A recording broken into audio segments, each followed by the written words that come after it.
This is a quick video for new landlords. I worked with a bunch of new landlords this summer. I had a pretty good summer as far as just attracting business, but I noticed a couple things because one couple just stood out just so much as just superior as a landlord right from the beginning. And I'm just kind of like, I was trying to figure out like what exactly is it? Like what's the quality that makes or breaks a new landlord?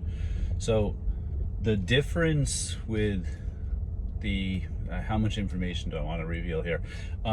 So let me go backwards a little bit. So we had one where they wanted to list their house for sale, but then they also wanted to rent it, and they told us about the rental after, and then kind of said, oh, rental's top priority. It's like they were super undecided and wishy-washy and going back and forth, and that meant that it was very hard to give them all the information in a clear way of like what the comps are for a rental, what the comps are for a sale. I mean, we did it, but I am sure they did not digest it. So, and then that couple, there's no way to be nice about it. That couple was super arrogant about it and was very know-it-all and like telling us what to do and telling us about putting flowers in the open house and like very, very detail-oriented on some really irrelevant stuff, while missing the big picture of pricing correctly and, you know, marketing correctly and stuff like that. And they also were like nickel and diming us on the commission. Like there were a couple red flags that they were going to be a pain in the ass. And of so far in my career, they were by far the hardest to deal with. And I think they ultimately did not get a very good deal. And I think they shot themselves in the foot. I basically, I was explaining it to my partners, there were three of us on this. I think they kind of sabotaged themselves, and it may have been deliberate. I think maybe the wife didn't really want to sell, so she deliberately sabotaged it. Like, I'm not really sure what the emotional reasons are, and obviously I don't know exactly their financials. So I found them to be hog greedy. There's an expression that my lawyer, when I'm investing, told me. He said, "Pigs get fat, hogs get slaughtered." I would put this in the hogs get slaughtered category. I mean, not that they got slaughtered, but they didn't get what they could have gotten, and I think it's because they were being so greedy. And I think that's a symptom of not really doing your homework, which is the point I'm trying to tell you, is that when you're a new landlord, you know, like you can ask me questions. I mean, we manage 40 building to 65, so like we will be managing 65 very shortly. So we manage a lot of units. We manage units that are A-class luxury properties, that are B-class really great tenants, young professionals, and C-class really tough tenants, you know, meth heads and strippers and all the like hardest to manage, you know, that you're dealing with the most like just kind of bitching. So we have a pretty good experience of like how to deal with things, how to protect yourself, how to have good strong leases, riders, clauses, late fees, etc. Like just all across the board, right? How to protect yourself, how to evict, I mean, God forbid, you know, like just the whole thing. So we're a pretty good resource, but I don't think we're enough, to be honest, because it's a lot of information to digest. So that's why when people ask me, like, how can I prepare? You want to get on the BRRRR forums, and you want to listen to podcasts. You want to listen to Bigger Pockets. You want to listen to, I suggest, depends what you're doing, but you could listen to Bill Faith and John Farber. You could listen to, Rich Summer. You could listen, like, there's so many resources for getting an idea of what to do. This Henry Washington is awesome. And, you know, just listen to a couple BRRRR podcasts or BRRRR rookie podcasts, and you will get a ton of information. You can also go on Google forums and Reddit forums. There's a ton of information to be gleaned, so much. And then also, you can read. There's a few books that are really, really, really good. I love, if you have a multifamily, I absolutely love David Lindahl's book. I think that is like such a smart way to look at it. He will get you to like kind of rebrand your business and just make it seem more luxurious and more expensive than it was. And there's a couple little tricks to really like maximize value. But my main point here with this situation is that of the different landlords, some did really well, like the one couple did really well. And I think the difference is she was going to the forums, going to BRRRR and Google forums, and she was doing her research. when she came to me, she already had a lot of homework done. She already knew a lot. She just like, it was like a student who had a lot of grammar in her head, but wasn't fluent yet, and mostly because of confidence, right?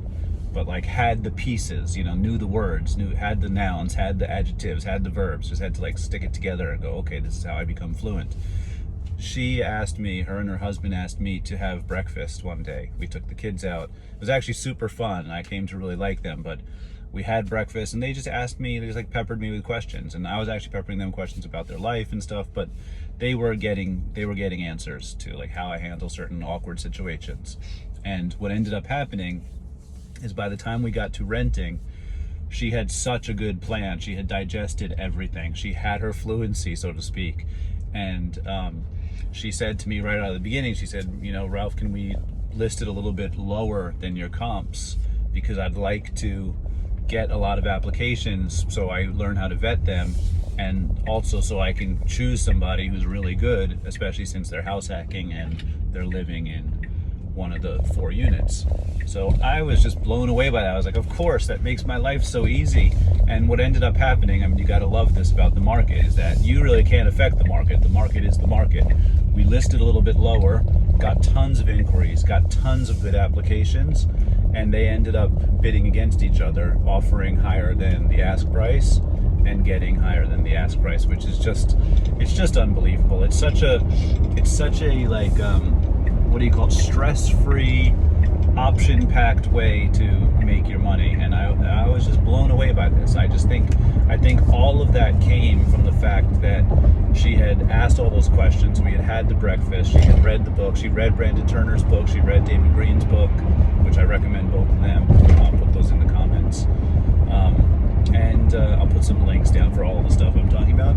And she had really done her homework, and that made her get to a really smart conclusion. Conversely, the ones who were really greedy, and I'm talking about really greedy, like we comped their house at 4.6 million, said maybe we can go up to 5, and then they asked to list at 6.2. So I mean, they went way higher, right?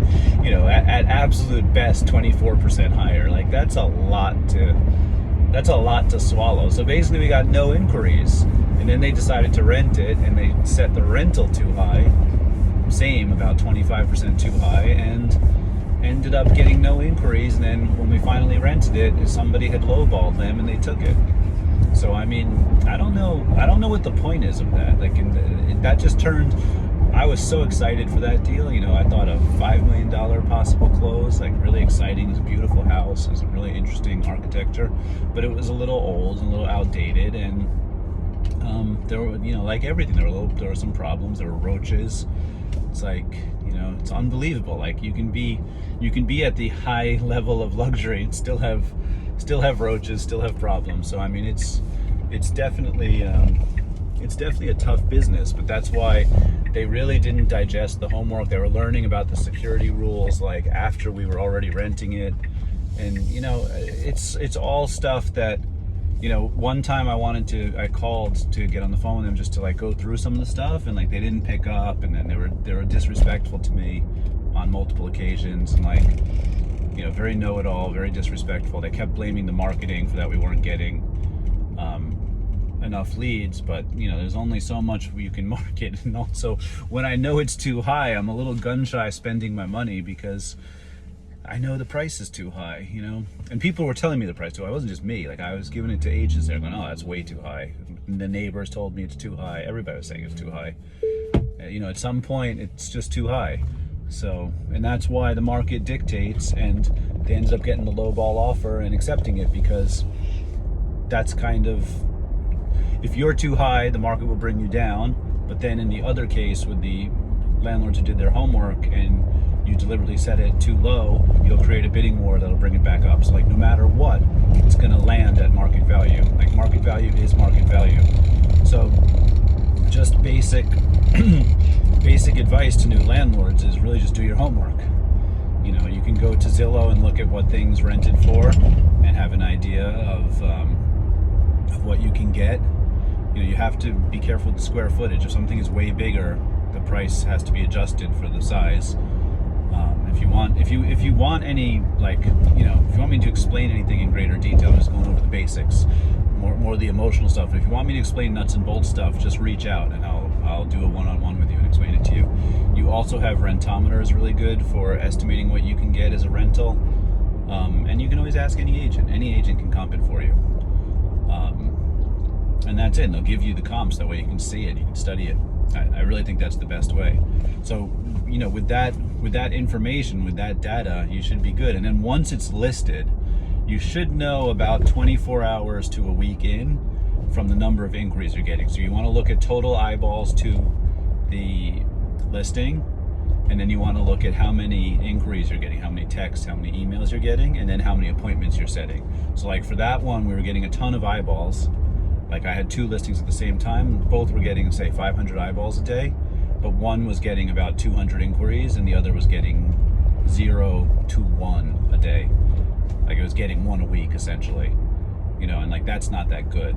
You know, it wasn't getting that many emails and it was getting like nothing as far as appointments. I was like begging for appointments. So that's the sign that the price is wrong. And what was interesting about them is when I sent them the data, you know, I send data to clients all the time. They usually go, okay, let's talk about it. Let's make an adjustment. They were like, no, you're marketing it wrong. You know, so I mean that was that's what I was saying earlier. They were kind of arrogant, you know. And I don't say it to mean like to be mean about it. I just mean that made them stubborn in a not so intelligent way. It made them self-sabotage, I think, and that's why it was like kind of disappointing to watch that. But you know, like I said, it's not my money, it's not my house, it's not my decision. I just, whatever they ultimately tell me to do. But I do try to educate people, and I feel like I'm really good at educating new landlords. The third new landlord I had that we just did this month, he was somewhere in between.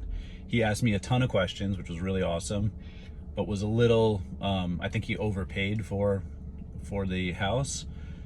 So he was a little bit like kind of stuck, needing to get a little bit more money than probably he could. And he did some of the rehab in a way that wasn't really perfect for it. So he made some like rookie mistakes, but he was super nice about it, and then was very adjustable. Like once I said, I don't think this is exactly working, and you know, we're not getting the hits. So it's a duplex, and one went really well, but the other one not so much, and it took us a while. But he really went with the flow, was super respectful all the time. Like he asked me a lot of questions and got his wife on the phone, and they had both asked me a lot of questions, and they were always very respectful along the way. So I mean, I was happy to just keep talking to them. But there were a couple things that I really had to like educate them on, which was actually a lot of fun. And that's when I started to think, you know, I kind of like working with new landlords. There's something to it. It's like, you know, like I watched them grow, which was really cool. So they didn't come with like all the homework pre-done like the other family, but they certainly were hungry to learn. And like now I would say they're great landlords. Like they know everything. Now they're fluent, you know. I'll try to use that word. I think that kind of makes sense, because I think we're always learning. You know, you can be speaking a language for 20 years, you're still learning. You're still learning new words, and then you learn a word and you see it in 20 places afterwards. So it's not like you're done learning, but you are kind of building the knowledge while already being fluent and being able to do, you know, to execute your plan and stuff and be successful. And honestly, it's such a great business. Every landlord should be successful. So I mean, if for some reason you're not being successful, you're struggling, like something's up. There's something, like reach out to somebody who's a professional to kind of like almost, you know, what's the word, like underwrite your business, you know, just like look into it and go through it. What's the IRS word? Not underwrite, assess, basically. I can't think of the right word.